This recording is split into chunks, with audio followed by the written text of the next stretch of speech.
I'm the Nostalgia Critic. I remember it so you don't have to. And welcome to another rendition of WTR, aka, Was That Real?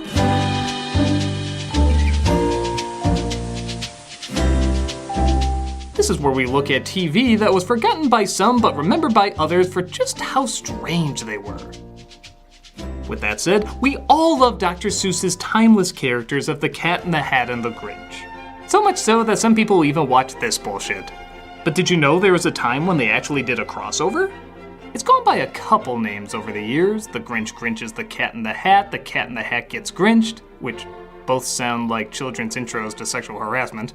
But what everyone called it when I was growing up was The Grinch versus the Cat in the Hat. Because really, that's what it is. It's two popular characters in the same universe finally meeting up and, well, surviving each other.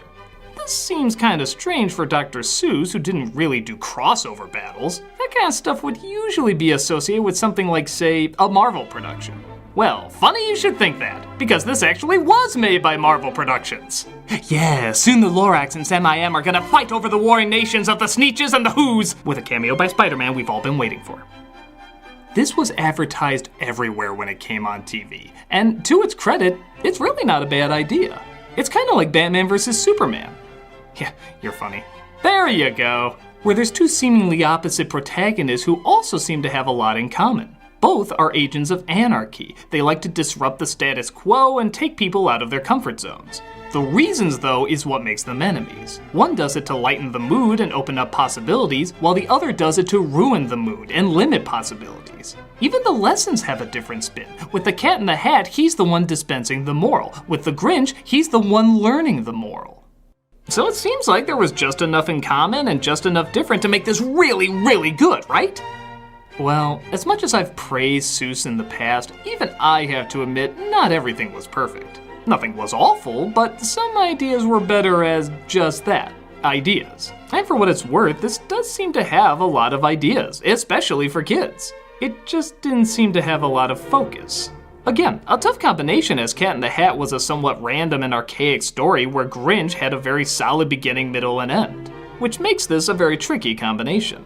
The Grinch as well was already used twice, with a Halloween special after the Christmas debut, but didn't exactly get the strongest reaction. So it was tough to figure out if he could work in other tales outside of his first one.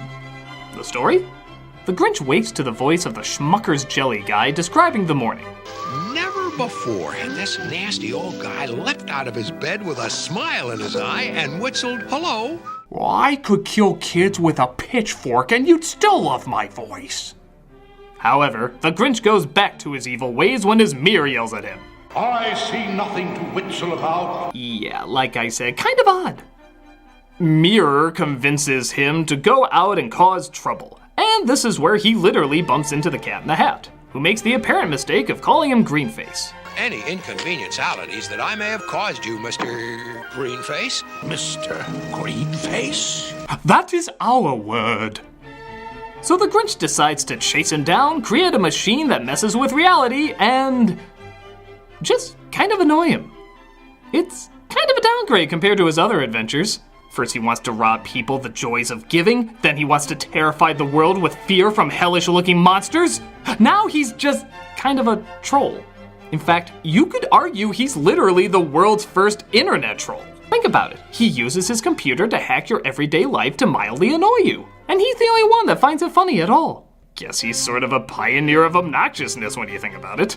And that brings about the most horrible things. I'll admit, it's a little odd to see the Cat in the Hat constantly duped and get more and more frustrated as it goes on. It's kind of like seeing Groucho Marx get mad, or Radical Edward get mad, or the Roadrunner get mad. There's just some creations you always think are gonna be comfortable and in control of their world, which makes it a little off-putting when you see they don't always have the smart answer. It really cracks me up when he flat out calls the Grinch a psychopath. That Grinch, that psychopathic Grinch. How funny is that? There's a Dr. Seuss story where somebody uses the word psychopath. That's insane. Or psychopathic, I guess. To be fair though, only a psychopath would change the pronunciation of words to make them rhyme. The sounds that you make are the sounds of my choice. I can make you sound better or make you sound worse. Cheater!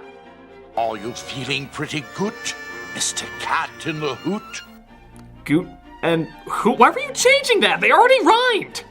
This all comes to a head when the Grinch uses his machine to mess with a restaurant for really no reason than to give Seuss an excuse to say he took LSD for inspiration. Yep, this is another Dr. Seuss trip-out scene that doesn't connect to much, but who cares? It's a Dr. Seuss trip-out scene. I will totally endorse getting a minor drunk if it leads to another Pink Elephant sequence. Screw priorities, I want a trip-out, man! Look at this, he's going against the lesson of his own books. Green eggs are okay, but polka dot eggs? Chuck that shit! But to be fair, maybe the Cat in the Hat's frustration ties into the kinda sorta message. Yeah, even the moral is a little hard to grasp, but I still can't say it's really wrong in any way.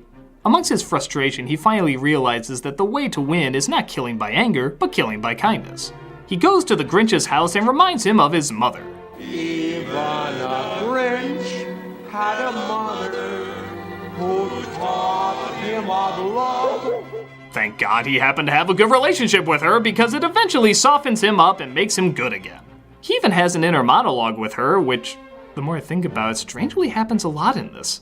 Half of the special is technically just people talking to themselves. Everyone's a psychopath! So I guess the message centers around power of motherhood to always bring family into everything? That a person's weakness is in their heart? It's confusing. Nevertheless, it is still a kinda nice, albeit unfocused scene leading to a relatively harmless ending. And that's really the best way I can describe this special. Nice, unfocused, but harmless. It's certainly not Seuss's strongest work, and truth be told, it could have been a bit more interesting, but it still needs seeing two of his most famous characters meet and interact off each other.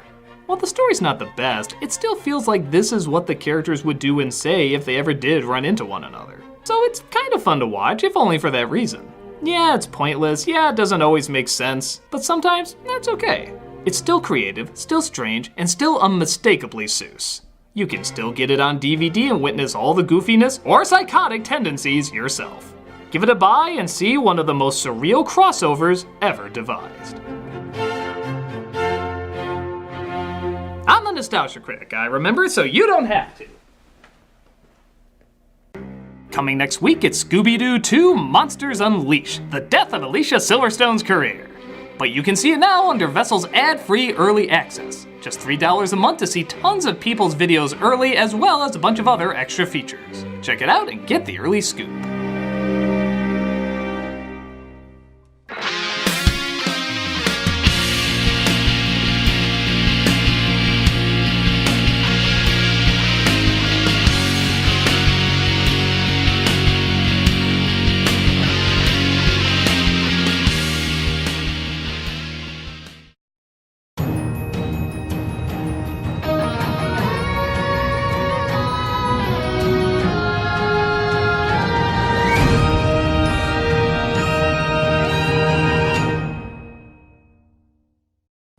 Hey, Doug Walker here doing the charity shout-out, and this week we're doing one you might not think about that much, but is still very, very important, the Guide Dog Foundation. This organization has been around since 1946, and their mission is simple: to provide guide dogs and training free of charge to people who are blind or visually impaired.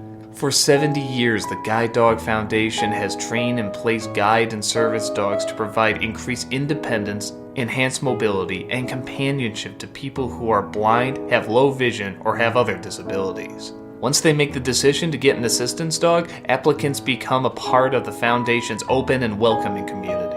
They're supported with an uncompromised commitment from highly empathetic and certified trainers. They pair each student with the dog that's right for them, and the power of their bond makes the strongest of friendships. Crossing the street independently becomes a moment of liberation and trust. Traveling alone becomes a welcome adventure. Embracing new experiences becomes an everyday occurrence. It costs over $50,000 to breed, raise, train, and place one assistance dog. However, all of the Foundation's services are provided at no charge to the individual. Funding comes from the generosity of people like you, corporations, foundations, businesses, and many more.